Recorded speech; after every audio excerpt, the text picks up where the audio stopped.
Purena chumdring imunglomda changsinkiba aduda nupi macha amana tunglomdagi laurakpani. Kanano kai huran ga haino khonjala aduda puren khangprek khangna tungon thore. Hairakliba nupi macha adu puren gi manak tamna changsile. Kaino kai huran ga haino ha kana sulai da yimsir changaga nang kai dawga haino. Puren du ikak tawraga hairaklami. Liklaibo kana oidoino iche liklaigi mari mata sumande. Puren ga yengnarubada nupi machado chahi yam thina khetnagre. Pikliba khupik tuga ngangthok saktorakliba tuga pikna marum kabi angang haibadu oire.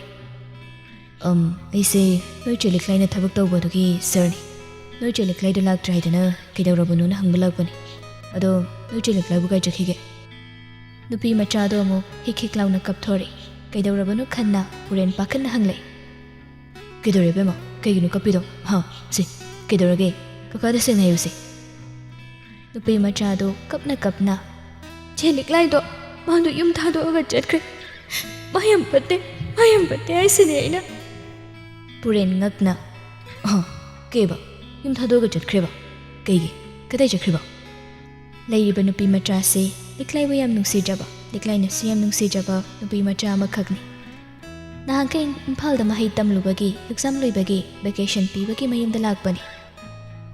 Ai Imphal da chatkre. Imphal kadai waida kanagi yumda. Adudi aisu khangde makhoi mandum chawoida nena mana hairami.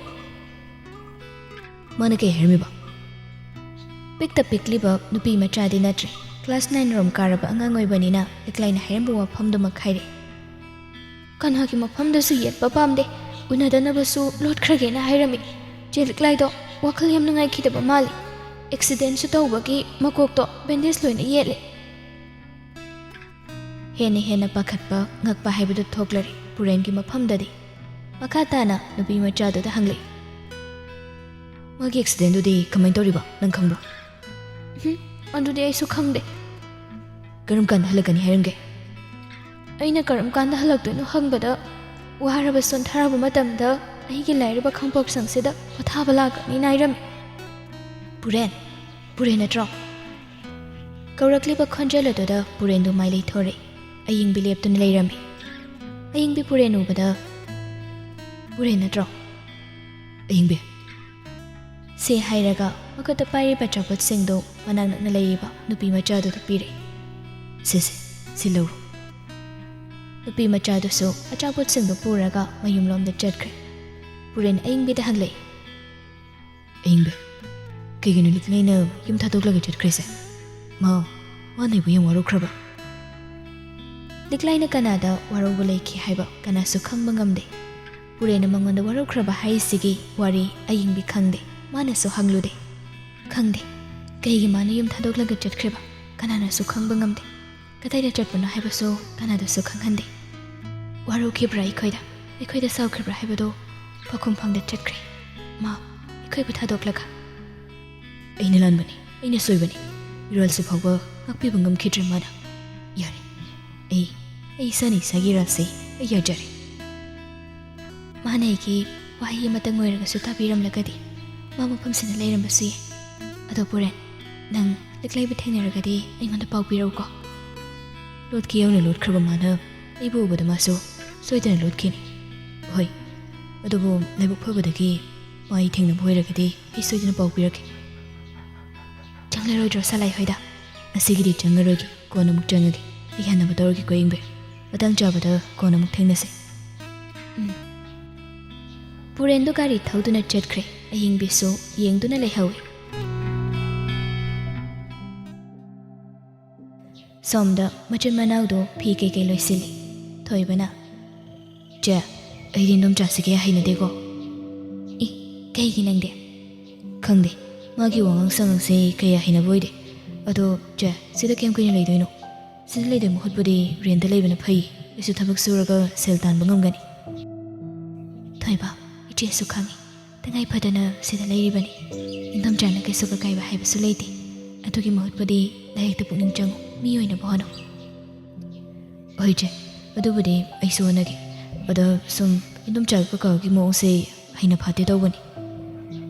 Kem khalono se jamna da khando.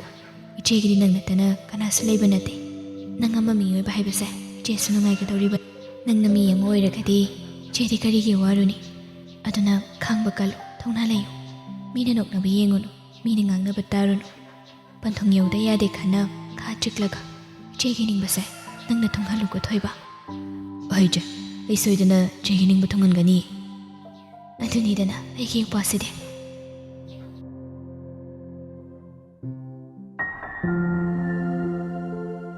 Liklai chatkhiba numittagi salai chagani thakani khangde mana nungsijabi icham chamjabi kungagna sigi magi thawaini khanjarubi maduna chatkrabada nungsi khawlanglaba manjamadi ayuk nungthal numidang khangda magi thawaidabu sonduna leikre karigi nupa thoktabano khanna liklaina lapna chatkraba tungdadi haujiktada ma pendaba kaya amu phawre inakta nakna leiringi matamdadi nangbu yengjaraga nangi thamoina penjabani Nangbu yengjaraga aigi thamoina penjabani aina pothajabani nang leitraba mafamsida ai leisu leiningde mikap amu phawba ai leiningde liklai nang lauba nangi thamoina yabidragasu aigi thamoida leiriba nangbu nungsibagi mamise amuktangde uchak nafamda haijage nangbu nungsi haina nangni yabidragasu ai haijage nungsijaba misakaduna lapna leikrabada phongdokpa ngamkhidrabada nungsibagi maichaksi kainabagi maichakni hengadra nupa oiragasu maichakni henmankhibana salai kapkanu haiba yade machindasu asumna soli bangdabani aina nupa thoktabagini wajo thamoinungde chakjo kapjo lei thamoinungda leiyee khaudabana chatkhibani nangna wanglan thoklaga aigi phamdagi chatkhibani asuk kuibasi magi wangangtabu thajaraga maithongtabu ujaraga pothajaba momon nokjabani adubu ngasidi ujaningbi mahakto mami phawbu uge phangdre omlamlaba mekhuna nungsitka iroina na tinkrabada maikai khangdana paikhibagom lotkhibagom paikre lotkre uba phangda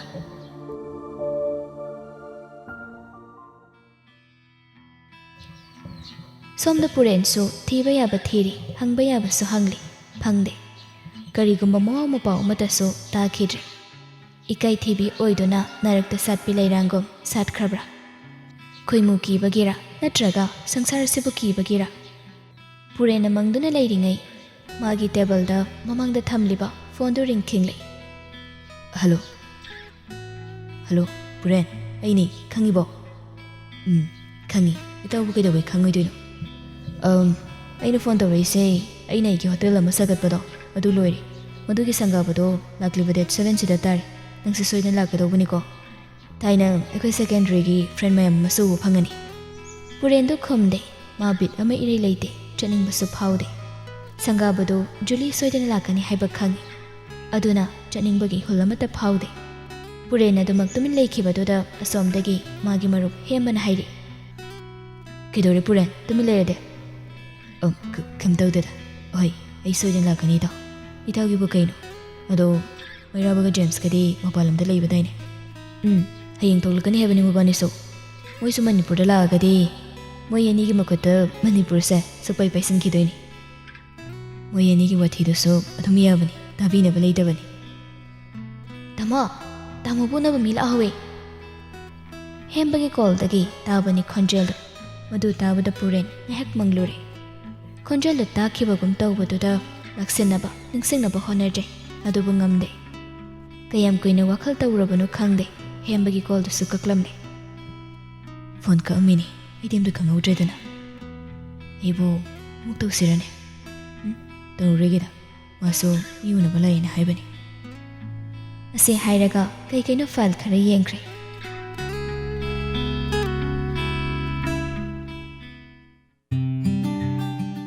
khangde bema nang laktabase idiam nungaite nanga punba wari sabase idiam nungaije ado nang na hojik leise kadai waidanu kisam patani ado nang na thabak laktridana kaige kaisok tawde ai sage chanba malai bagini ado sarpurenda hairamagadi phaidana kemta haidabi tumin lekhibadudi mayamna loina kaidawrabanona khanarini adudi nang karam kanda laktoiba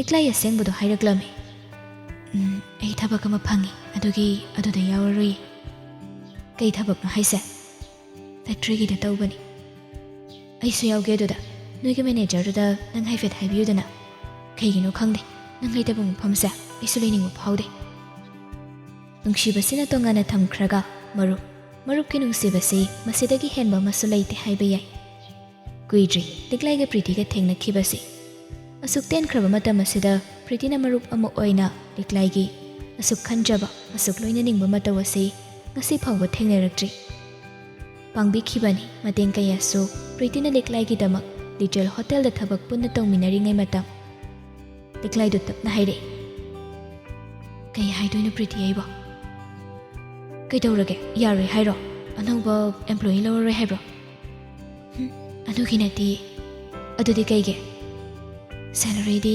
little ꯍꯣꯇꯦꯜꯅ ꯍꯦꯟꯅ ꯆꯥꯎꯏ ꯅꯣꯏ ꯑꯗꯨꯒꯤꯗꯨꯅ ꯀꯌꯥꯅꯤ ꯍꯥꯏꯒꯦ 10ꯅꯤ ꯐꯔꯦ ꯏꯕꯦꯝꯃ ꯌꯥꯝꯕꯨ ꯌꯥꯝꯃꯟꯈ꯭ꯔꯦ ꯑꯗꯨꯗ ꯈꯪꯗꯦ ꯃꯦꯅꯦꯖꯔꯗꯨꯗꯅꯦ ꯈꯔ ꯀꯦꯁꯟꯅꯔꯒ ꯑꯩꯒꯤ ꯌꯥꯅꯕꯝꯇ ꯍꯣꯠꯅꯕꯤꯌꯨꯀꯣ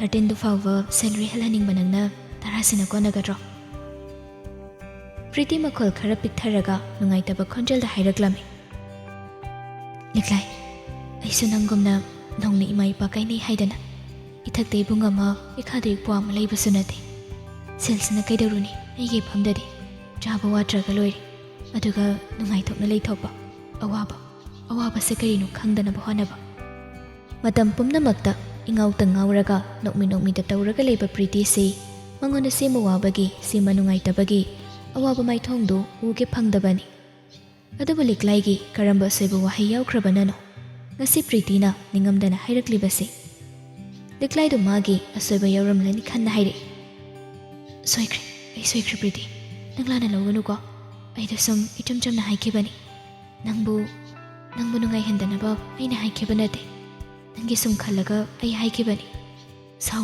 ꯅꯪ ꯁꯥꯎꯕ꯭ꯔꯥ ꯑꯩꯉꯣꯟꯗ ꯄ꯭ꯔꯤꯇꯤꯁꯨ ꯑꯄꯪꯕ ꯅꯠꯇꯦ ꯃꯤꯒꯤ ꯊꯃꯣꯏ ꯃꯅꯨꯡ ꯃꯄꯥꯜ ꯅꯥꯏꯅ ꯎꯕ ꯉꯝꯕ ꯈꯪꯕ ꯉꯝꯕꯅꯤ ꯃꯥꯒꯤ ꯋꯥꯍꯩꯗꯨꯅ ꯂꯤꯛꯂꯥꯏꯅ ꯀꯔꯤ ꯈꯟꯈ꯭ꯔꯦ ꯍꯥꯏꯕꯁꯨ ꯂꯤꯛꯂꯥꯏꯒꯤ ꯍꯧꯖꯤꯛ ꯍꯥꯏꯔꯛꯂꯤꯕ ꯑꯗꯨꯅ ꯈꯪꯉꯤ ꯑꯗꯨꯅ ꯄ꯭ꯔꯤꯇꯤꯗꯨ ꯅꯣꯛꯊꯣꯔꯛꯂꯒ ꯍꯥꯏꯔꯛꯂꯝꯃꯤ ꯑꯉꯥꯎꯕꯤꯁꯤꯗꯤ ꯀꯩꯒꯤ ꯑꯃꯨꯛ ꯁꯥꯎꯗꯣꯏꯅꯣ ꯀꯩꯗ ꯁꯥꯎꯅꯤꯡꯉꯥꯏ ꯌꯥꯎꯒꯦ ꯑꯩꯕꯨ ꯌꯥꯝ ꯁꯥꯎꯒꯟꯕꯩ ꯇꯥꯏꯞꯇ ꯑꯗꯨꯝꯅ ꯍꯥꯏꯔꯕꯗꯨꯗꯗꯤ ꯂꯤꯛꯂꯥꯏꯁꯨ ꯃꯄꯨꯛꯅꯤꯡꯗꯣ ꯈꯔ ꯌꯥꯡꯂꯦ ꯑꯗꯨꯒ ꯅꯪ ꯂꯥꯟꯅ ꯂꯧꯒꯅꯨꯀꯣ ꯂꯤꯇꯜ ꯍꯣꯇꯦꯜꯗ 13K ꯁꯥꯕꯗꯣ ꯁꯤꯗꯗꯤ 10K ꯈꯛ ꯑꯣꯏꯕꯒꯤ ꯑꯩꯅ ꯍꯥꯏꯕꯅꯦꯕ ꯍꯣꯏꯁꯦ ꯑꯗꯣ ꯍꯦꯟꯅ ꯁꯥꯎꯕ ꯐꯅꯕ ꯅꯣꯏꯒꯤ ꯃꯦꯅꯦꯖꯔꯗꯨꯔ ꯀꯅꯥꯗꯅꯣꯃ ꯑꯝꯇ ꯌꯥꯅꯕ ꯍꯥꯏꯅꯕꯤꯌꯣꯕ ꯀꯣ ꯄꯩꯁꯥ ꯅꯝꯃꯣ ꯍꯥꯏꯔꯒꯁꯨ ꯑꯩ ꯅꯝꯒꯦ ꯏꯁ ꯅꯪꯒꯤ ꯋꯥꯇꯥꯁꯤꯗꯤ ꯀꯔꯞꯁꯟꯒꯤ ꯂꯝꯗꯝꯁꯤꯗ ꯑꯗꯨꯒꯤꯁꯨ ꯍꯦꯛꯇ ꯄꯩꯁꯥ ꯅꯝꯂꯒꯦ ꯁꯤꯔꯅꯦ ꯑꯗꯨꯅ ꯐꯔꯣꯏꯗ꯭ꯔꯣ ꯑꯗꯨ ꯑꯣꯏꯔꯒꯗꯤ ꯁꯣꯏꯗꯅ ꯌꯥꯔꯛꯀꯅꯤ ꯑꯗꯣ ꯄ꯭ꯔꯤꯇꯤ ꯑꯩ ꯋꯥ ꯑꯝꯇ ꯍꯥꯏꯒꯦ ꯅꯪ ꯑꯩꯒꯤ ꯋꯥꯁꯦ ꯉꯥꯛꯅ ꯆꯠꯀꯅꯤ ꯍꯥꯏꯌꯨ ꯍꯣꯏꯅꯦ ꯅꯪꯒꯤ ꯋꯥꯗꯣ ꯑꯩꯅ ꯉꯥꯛꯅ ꯆꯠꯀꯦꯕ ꯑꯗꯣ ꯀꯩ ꯋꯥꯅꯣ ꯀꯩ ꯃꯇꯥꯡꯒꯤꯅꯣ ꯅꯪꯅ ꯑꯩꯒꯤ ꯂꯩꯐꯝꯁꯦ ꯑꯩꯅ ꯇꯧꯔꯤꯕ ꯊꯕꯛꯁꯦ ꯑꯩꯒꯤ ꯃꯣꯕꯥꯏꯜ ꯅꯝꯕꯔ ꯑꯃꯗꯤ ꯅꯪ ꯑꯩ ꯋꯥꯔꯤ ꯁꯥꯔꯤꯕꯁꯤꯁꯨ ꯀꯅꯥꯒꯨꯝꯕ ꯑꯃꯠꯇꯗ ꯈꯪꯍꯟꯕꯤꯒꯅꯨ ꯁꯨꯞꯅꯇꯪꯒꯤ ꯅꯪ ꯈꯛꯇꯪ ꯅꯠꯇꯅ ꯍꯣꯏꯗ ꯑꯩ ꯀꯅꯥꯝꯇꯗ ꯈꯪꯍꯜꯂꯣꯏꯗ ꯃꯔꯨ ꯑꯣꯏꯅ ꯁꯔ ꯄꯨꯔꯦꯟꯗ ꯈꯪꯍꯟꯒꯅꯨꯀꯣ ꯍꯩꯁ ꯅꯪꯒꯤꯁꯦ ꯃꯔꯝ ꯑꯃꯗꯤ ꯂꯩꯕ ꯃꯥꯜꯂꯤꯀꯣ ꯁꯔ ꯄꯨꯔꯦꯟ ꯈꯪꯍꯟꯒꯅꯨ ꯍꯥꯏꯔꯤꯁꯤꯅꯗꯤ ꯁꯣꯏꯗꯅ ꯋꯥꯔꯤ ꯑꯃ ꯂꯩꯔꯝꯒꯅꯤ ꯑꯩ ꯅꯣꯡꯃ ꯀꯣꯟꯅ ꯃꯇꯥꯡ ꯆꯥꯕꯗ ꯍꯥꯏꯔꯒꯦ ꯑꯗꯨꯅꯦꯕ ꯑꯩꯅ ꯈꯜꯂꯦꯕ ꯑꯗꯣ ꯑꯩ ꯊꯝꯃꯒꯦ ꯏꯅꯝꯆꯥꯅ ꯀꯧꯔꯦ ꯀꯣꯟꯅ ꯑꯃꯨꯛ ꯇꯧꯔꯛꯑꯒꯦꯀꯣ ꯍꯣꯏ ꯑꯗꯣ ꯊꯕꯛꯇꯨ ꯁꯣꯏꯅꯤꯀꯣ ꯁꯣꯏꯒꯅꯨꯀꯣ ꯅꯪ ꯍꯣꯏꯕ ꯑꯩꯅ ꯌꯥꯅꯕ ꯁꯣꯏꯗꯅ ꯍꯥꯏꯅꯒꯦ ꯍꯣꯏ ꯊꯝꯖꯔꯣ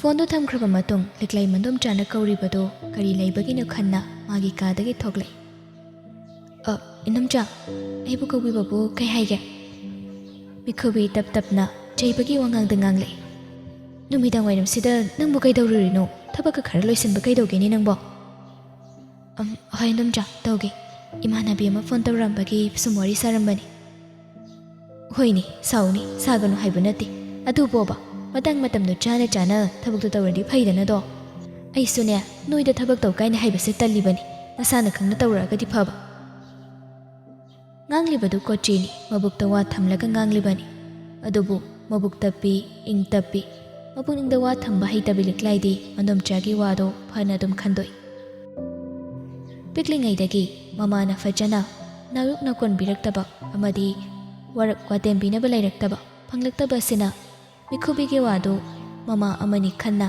ꯍꯔꯥꯎ ꯍꯔꯥꯎ ꯂꯧꯁꯤꯟꯖꯩ꯫ ꯑꯍꯩ ꯅꯝꯖꯥ, ꯑꯩ ꯍꯌꯦꯡꯈꯩꯗꯤ ꯑꯩ ꯐꯖꯅ ꯇꯧꯔꯒꯦ꯫ ꯃꯤꯈꯨꯕꯤꯁꯤ ꯌꯥꯝꯅ ꯐꯠꯇꯕꯃꯛꯇꯤ ꯅꯠꯇꯦ, ꯃꯥꯒꯤ ꯍꯥꯏꯕꯕꯨ ꯃꯈꯨꯠꯇ ꯄꯩꯁꯥ ꯆꯕꯨꯟ ꯆꯕꯨꯟ ꯄꯥꯏꯕ, ꯏꯃꯨꯡꯒꯤ ꯊꯕꯛ ꯏꯪꯈꯥꯡ ꯇꯧꯅꯤꯡꯕ ꯐꯥꯎꯗꯕ ꯑꯁꯤꯈꯛꯅꯤ꯫ ꯃꯁꯤꯃꯛꯅ ꯃꯥꯅ ꯂꯤꯛꯂꯥꯏꯕꯨ ꯑꯣꯠꯀꯦ ꯈꯟꯕꯗꯤ ꯂꯩꯇꯦ꯫ ꯌꯥꯔꯤꯈꯩ ꯃꯥꯒꯤ ꯑꯄꯥꯝꯕꯗ ꯆꯠꯄꯁꯤꯅꯤ ꯃꯥꯒꯤ ꯑꯅꯤꯡꯕ ꯑꯄꯥꯝꯕꯁꯤ꯫ ꯉꯥꯏꯈꯣꯅꯦ ꯅꯪꯕꯣ, ꯏꯅꯣꯝꯆꯥ ꯋꯥ ꯑꯝꯇ ꯍꯥꯏꯒꯦ꯫ ꯀꯩ ꯋꯥꯅꯣ ꯏꯅꯣꯝꯆꯥ? ꯏꯅꯣꯝꯆꯥꯗ ꯀꯣꯏꯒꯅꯨ, ꯑꯁꯦꯡꯕꯗꯣ ꯍꯦꯛꯇ ꯍꯥꯏꯌꯨ, ꯋꯥ ꯂꯣꯠꯄ ꯌꯥꯗꯦꯀꯣ꯫ ꯍꯣꯏ ꯏꯅꯣꯝꯆꯥ, ꯅꯪꯕꯨ ꯅꯪꯒ ꯈꯪꯅ ꯆꯥꯅꯕ ꯅꯨꯄꯥꯒ ꯂꯩꯕ꯭ꯔꯣ? ꯂꯩꯇꯦ ꯏꯅꯣꯝꯆꯥ, ꯑꯩꯗꯤ ꯑꯉꯥꯡ ꯑꯣꯏꯔꯤꯕꯅꯤꯅ ꯑꯗꯨꯒꯨꯝꯕ ꯋꯥꯈꯜꯗꯣ ꯀꯌꯥ ꯊꯣꯏꯅ ꯈꯟꯖꯤꯜꯂꯨꯗꯦ꯫ ꯑꯣꯏꯗ꯭ꯔꯦ ꯅꯪꯒ ꯑꯣꯏꯗ꯭ꯔ ꯄꯣꯠꯅꯤ, ꯂꯩꯁꯥꯕꯤ ꯃꯄꯨꯡ ꯐꯥꯔꯁꯤꯗꯤ ꯑꯩꯅꯅꯦ ꯅꯪꯒꯤꯗꯃꯛꯇ ꯅꯨꯄꯥ ꯑꯃ ꯁꯤꯟꯗꯨꯅ ꯊꯝꯂꯕꯅꯤ꯫ ꯂꯤꯛꯂꯥꯏꯗꯨ ꯉꯛꯂꯞ ꯃꯤꯈꯨꯕꯤꯗ ꯌꯦꯡꯂꯛꯏ꯫ ꯀꯅꯥꯕꯨꯅꯣ ꯍꯥꯏꯁꯦ ꯏꯅꯣꯝꯆꯥ? ꯂꯩ, ꯅꯪꯅꯁꯨ ꯃꯁꯛ ꯈꯪꯕ ꯃꯤꯅꯦ, ꯅꯛꯅꯕ ꯃꯔꯤꯅꯤꯗ ꯌꯦꯡꯅꯧꯔꯒꯗꯤ, ꯑꯗ ꯑꯃꯨꯛꯀ ꯍꯦꯟꯅ ꯌꯦꯡꯅꯧꯔꯒꯗꯤ ꯂꯧꯅ ꯂꯩꯅꯕꯁꯨ ꯀꯔꯤꯁꯨ ꯀꯥꯏꯗꯕ꯫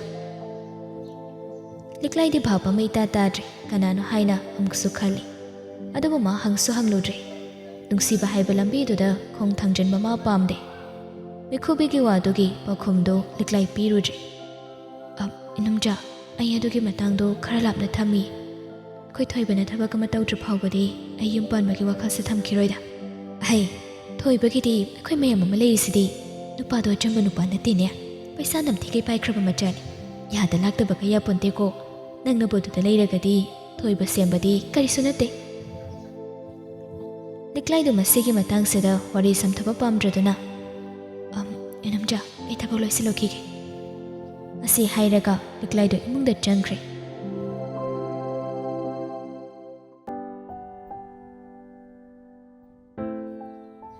ꯀꯩꯊꯦꯜꯗꯅꯤ ꯄꯨꯔꯅꯤꯃꯥ ꯑꯃꯗꯤ ꯗꯦꯕꯤꯅꯥꯗꯨ ꯀꯩꯅꯣ ꯈꯔ ꯌꯦꯡꯂꯤ꯫ ꯗꯦꯕꯤꯅꯥꯅ, ꯏꯃꯥ, ꯀꯤꯋꯤꯁꯦ ꯈꯔ ꯂꯩꯈꯤꯁꯤ꯫ ꯂꯩꯔꯣ, ꯅꯪꯅ ꯆꯥꯅꯤꯡꯕꯁꯤꯡꯗꯣ, ꯅꯨꯡꯗꯥꯡ ꯇꯨꯝꯅꯤꯡꯗꯅꯕ, ꯃꯤꯠ ꯁꯤꯡꯅꯕ ꯍꯩꯀ꯭ꯔꯨꯗꯨꯁꯨ ꯈꯔ ꯂꯧꯁꯤꯜꯂꯨ꯫ ꯍꯩꯁꯤꯡꯗꯨ ꯂꯩꯕ ꯂꯣꯏꯕꯒ ꯗꯦꯕꯤꯅꯥꯅ ꯃꯃꯥꯏ ꯂꯩꯊꯣꯔꯛꯄꯗ ꯃꯥ ꯉꯛꯄ ꯐꯥꯎꯈ꯭ꯔꯦ꯫ ꯃꯁꯥꯗꯨ ꯂꯥꯡꯇꯛꯅꯕ ꯊꯥꯖꯗꯕꯅꯁꯨ ꯄꯨꯡꯊꯟ ꯊꯟꯈ꯭ꯔꯦ꯫ ꯌꯦꯡꯈꯤꯕ ꯃꯤꯠꯌꯦꯡ ꯑꯗꯨꯗꯒꯤ ꯃꯤꯠꯐꯝꯁꯨ ꯍꯣꯡꯂꯛꯈꯤꯗ꯭ꯔꯦ꯫ ꯄꯨꯔꯅꯤꯃꯥꯗꯤ ꯑꯇꯣꯞꯄ ꯀꯩꯅꯣ ꯈꯔ ꯌꯦꯡꯂꯤ꯫ ꯗꯦꯕꯤꯅꯥ ꯁꯨꯝ ꯂꯩꯔꯝꯕꯗꯒꯤ ꯄ꯭ꯔꯞ ꯈꯣꯡꯊꯥꯡ ꯈꯔ ꯊꯨꯅ ꯅꯣꯛꯇꯅ ꯋꯥꯔꯤ ꯁꯥꯔꯤꯕ ꯅꯨꯄꯥ ꯑꯃꯒ ꯅꯨꯄꯤ ꯑꯃꯒ ꯂꯩꯔꯤꯕꯗꯨꯗ ꯆꯪꯂꯛꯏ꯫ ꯗꯦꯕꯤꯅꯥꯅ ꯇꯞꯂꯞꯅ, ꯗꯥ ꯅꯣꯡꯂꯦꯟ꯫ ꯈꯣꯟꯖꯦꯜ ꯑꯗꯨꯗ ꯅꯣꯛꯂꯝꯕ ꯅꯨꯄꯥꯗꯨ ꯆꯞ ꯂꯦꯞꯂꯒ ꯃꯃꯥꯏꯗꯨ ꯂꯩꯊꯣꯔꯛꯏ꯫ ꯗꯦꯕꯤꯅꯥ ꯎꯕꯗ ꯅꯨꯄꯥꯗꯨ ꯉꯛꯅ ꯌꯦꯡꯂꯛꯏ꯫ ꯗꯦꯕꯤꯅꯥꯗꯨ ꯍꯟꯖꯤꯟꯅ, ꯗꯥ ꯅꯣꯡꯂꯦꯟ꯫ ꯅꯣꯡꯂꯦꯟꯗꯨ ꯏꯀꯥꯛ ꯇꯧꯔꯒ, ꯑꯍꯧ꯫ ꯗꯦꯕꯤꯅꯥ ꯅꯣꯡꯂꯦꯟꯒꯤ ꯅꯥꯀꯜꯗ ꯂꯦꯞꯇꯨꯅ ꯂꯩꯔꯤꯕ ꯅꯨꯄꯤꯗꯨꯗ ꯌꯦꯡꯂꯒ, ꯃꯥꯗꯤ ꯀꯅꯥꯅꯣ ꯗꯥ ꯅꯣꯡꯂꯦꯟ? ꯅꯣꯡꯂꯦꯟꯗꯨ ꯏꯊꯛ ꯊꯛꯀꯠꯅ ꯈꯨꯝꯂꯛꯏ꯫ ꯀꯩꯅꯣꯅꯤ, ꯑꯩꯒꯤ ꯒꯔꯜꯐ꯭ꯔꯦꯟꯅꯤ꯫ ꯋꯥꯍꯩꯗꯨꯗ ꯗꯦꯕꯤꯅꯥꯒꯤ ꯊꯃꯣꯏꯗꯤ ꯃꯆꯦꯠ ꯇꯥꯅ ꯀꯥꯏꯈ꯭ꯔꯦ꯫ ꯀꯞꯀꯅꯨ ꯍꯥꯏꯕꯁꯨ ꯌꯥꯗꯦ꯫ ꯃꯥꯅ ꯑꯁꯨꯛ ꯅꯨꯡꯁꯤꯖꯕ ꯃꯥꯒꯤ ꯗꯥ ꯅꯣꯡꯂꯦꯟꯁꯤ ꯉꯁꯤꯗꯤ ꯃꯥꯕꯨ ꯊꯥꯗꯣꯛꯂꯒ ꯂꯝꯂꯥꯟꯕꯤ ꯀꯅꯥꯒꯨꯝꯕꯤ ꯑꯃꯒꯤ ꯑꯣꯏꯈ꯭ꯔꯦ꯫ ꯃꯁꯤꯗꯅꯤ ꯗꯦꯕꯤꯅꯥꯅ ꯍꯦꯟꯅ ꯀꯞꯂꯤꯕꯁꯤ꯫ ꯑꯅꯤꯁꯤꯒꯤ ꯃꯔꯛꯇ ꯁꯥꯎꯅꯈꯤꯕ, ꯅꯨꯡꯉꯥꯏꯅꯈꯤꯗꯕ ꯀꯔꯤꯝꯇ ꯂꯩꯇꯦ꯫ ꯄꯨꯝꯅꯃꯛꯁꯤ ꯅꯥꯄꯜꯅ ꯊꯨꯝꯍꯠꯂꯕ ꯖꯨꯂꯤꯅ ꯃꯔꯝ ꯑꯣꯏꯔꯒ ꯊꯣꯛꯍꯟꯈꯤꯕ ꯉꯥꯛꯇꯅꯤ꯫ ꯗꯦꯕꯤꯅꯥꯗꯨ ꯌꯥꯝ ꯄꯦꯟꯗ꯭ꯔꯦ, ꯃꯥꯒꯤ ꯊꯃꯣꯏꯗꯨ ꯌꯥꯝ ꯁꯥꯊꯤꯅ ꯁꯣꯛꯂꯦ꯫ ꯀꯔꯝꯕ ꯋꯥꯍꯩ ꯍꯥꯏꯒꯅꯤ ꯍꯥꯏꯕ ꯐꯥꯎꯕ ꯍꯥꯏꯅꯤꯡꯕ ꯋꯥꯍꯩ ꯀꯌꯥꯅ ꯍꯥꯏꯗꯣꯛꯄꯁꯨ ꯉꯝꯗꯦ꯫ ꯅꯣꯡꯂꯦꯟꯒꯤ ꯅꯥꯀꯜꯗ ꯂꯦꯞꯂꯤꯕ ꯃꯥꯒꯤ ꯒꯔꯜꯐ꯭ꯔꯦꯟꯗꯨꯁꯨ ꯁꯥꯟꯅꯔꯤꯕ ꯋꯥꯔꯤꯗꯨꯗ ꯀꯩꯅꯣ ꯍꯥꯏꯕ ꯂꯧꯁꯤꯟꯕ ꯉꯝꯈ꯭ꯔꯦ꯫ ꯅꯨꯄꯤꯗꯨ ꯗꯦꯕꯤꯅꯥꯗ ꯑꯣꯟꯁꯤꯜꯂꯛꯂꯒ, ꯃꯔꯨꯞ ꯍꯥꯏꯒꯗ꯭ꯔꯥ, ꯑꯩ ꯋꯥꯐꯝ ꯑꯃꯗ ꯊꯝꯖꯒꯦ꯫ ꯗꯦꯕꯤꯅꯥ ꯃꯃꯤꯠꯇꯨꯅ ꯅꯨꯄꯤꯗꯨꯗ ꯑꯃꯨꯛ ꯌꯦꯡꯂꯛꯏ꯫ ꯅꯣꯡꯂꯦꯟꯁꯨ ꯀꯔꯤꯕꯨ ꯍꯥꯏꯔꯛꯀꯗꯧꯕꯅꯣ ꯈꯟꯅ ꯉꯥꯏꯗꯨꯅ ꯂꯩꯔꯤ꯫ ꯅꯨꯄꯤꯗꯨꯅ, ꯍꯣꯏ, ꯗꯥ ꯅꯣꯡꯂꯦꯟꯁꯦ ꯅꯪꯒ ꯍꯥꯟꯅ ꯈꯪꯅꯔꯝꯕꯗꯤ ꯌꯥꯏ, ꯅꯨꯡꯁꯤꯅꯔꯝꯕꯁꯨ ꯌꯥꯏ, ꯑꯗꯨꯕꯨ ꯍꯧꯖꯤꯛꯇꯤ ꯑꯩꯒ ꯑꯃꯨꯛ ꯈꯪꯅꯔꯦ, ꯅꯨꯡꯁꯤꯅꯔꯦ꯫ ꯅꯨꯄꯤ ꯑꯃꯅ ꯅꯨꯄꯤ ꯑꯃꯒꯤ ꯊꯃꯣꯏ ꯃꯁꯛ, ꯑꯋꯥꯕ ꯑꯩ ꯂꯣꯏꯅ ꯈꯪꯉꯤ꯫ ꯑꯗꯨꯝ ꯑꯣꯏꯗꯨꯅꯁꯨ ꯑꯩꯅ ꯅꯪꯒꯤ ꯑꯋꯥꯕ ꯎꯕꯤꯗꯨꯅ ꯗꯥ ꯅꯣꯡꯂꯦꯟꯕꯨ ꯅꯐꯝꯗ ꯁꯤꯟꯅꯔꯕꯗꯤ ꯑꯩꯁꯨ ꯗꯥ ꯅꯣꯡꯂꯦꯟꯕꯨ ꯊꯃꯣꯏ ꯁꯦꯡꯅ ꯅꯨꯡꯁꯤꯖꯕꯅ ꯑꯩꯁꯨ ꯅꯪꯒꯨꯝꯅ ꯊꯃꯣꯏ ꯆꯥꯛꯅ ꯂꯦꯟꯈꯤꯕ ꯌꯥꯏ꯫ ꯍꯧꯖꯤꯛꯇꯤ ꯑꯩꯒꯤ ꯑꯣꯏꯈ꯭ꯔꯕ ꯗꯥ ꯅꯣꯡꯂꯦꯟꯅꯤ, ꯀꯅꯥꯒꯤꯁꯨ ꯑꯣꯏꯕ ꯌꯥꯔꯔꯣꯏ, ꯃꯨꯟꯗꯨꯅ ꯂꯧꯕꯁꯨ ꯌꯥꯔꯣꯏ꯫ नुपीदो नोंगलेंदा मुकोन सिलगलगा दा नोंगलें आई गाड़ी मनुंगदा लेरमगे मागा ngaktang wari tawraga law नुपीदो असे हायरमलगा चटख्रे नोंगलेंगा देविनागा सो मफम चाबा मदा लाक्लगा wari sari देविना दि कप्पा लेपते नुपी मचा सिदा फौरमगदौबा चाइनादो नोंगलें ग्यान ताई कपगनो नंगना कप्पदो येंगबा ngamde नंगना सना तौरमगनि हाइबदि आई खल्लुदबा होय ऐसे नंगबो लाथोंनबो हनबदा यम वागी चाही अनि हेना नुक्सिनारकपना रगैनो नंगबो इना थमैसिं नुक्सिजबनि नंगना तकनासो आई येंगे हाइना खल्लुदे अदुबोइदि लाइरबा मचानि नंगा येंगनबदा थाक्यम खेने लाइरबा इना नंगबो नुक्सिबगी पंगल थौनासु लैत्रे देविना भाब ताई नोंगलेना हाइनिंगलिबो वाफमदो करिनो हाइबा नोंमो मखोय अनिना उनरिङै जुलीना देविनागी ममाइदा जुस हाइजिनखिबा अमदि अथीबा अकनबा वहाई कया अमा सिजनरखिबा दुगी नोंगलेना माबो लापथोखिबनि हाइबा देविना खंगी अदु ओइरगसु नोंगलेनबो मानि याम नुक्सिजबना काइनबा हाइबदुमदि मा पामदे मपीदु खुनमदुना ससतै थोक्लगा हाइरे दा नोंगलेन नंगदि वखल याम ताबा मिनि मीगी थमोइबसु लोखनबा नुंगाइहनबा ngambani अैगी वारबा मिकुप्ता नंगना थौना हपिखिदुना तलाखिबनि अदुना हायो दा नोंगलेन नंग काइनबगी मैजाकसे ऐ करमना खांगनी करमना थौना लैना ऐना मायोकनगनी हाइना दा नोंगलेन नंगदि हाइबिरम ओकेबा पुम्बदो काउथोबदा मदेबिना ऐदि थमोइ चेरु मिसकनी थौना लैना समायोकनबा ngami अदुबो मियोइबा खुदिंगमक्की असनबा ममदे लोइना लैबनी ऐगेसु सनबा लै मदुदि इना खुनबगा मायोकनबसे मसिमदि ऐ थौना लैना मायोकनबा ngamde पुम्नमक सिंगसे मपोक थिबि ऐगी लाइबक्ता थमलमलबनी फरे वारसु वाना कपसु कपना नफमददि उलरोइगे अदो कैदौरे नंग मणिपुरदा थोक्लादि इमादो मसका नंगमक्ट्रेन हाइबा अदुगी थोक्लपनी हयेंग पुना इमागा मुक चंख्रन ओ याम फै माइ पाकपा ओइबियो अदुदि आई अमुक चटख्रगे देविनासु नोंगलेंदा अमुक हन्ना येंगलमदा चटख्रे काइरबा थमोइ अदुगा नोंगलेंसु नुंगाइबा फाउदे मानसु देविनाबु थमोइ सेना नुंसिजबनी अदुबु जुलीगी मतौ वंगांग सांगांग अदुदा नोंगलेन नक्ना लोइनारुबदा कया नुंगाइरोइ खन्ना मासिगी फिरेपसि लौखिबनी पुरेना कादा फमदुना लैरिङै मिकुप्तनी थोंगलोमदगी साउना साफु कन्ना लौरकपदो पुरेनसु तुमिन लैरम्बना खंप्रेक खंगना थोंगलोमदुदा येंगलै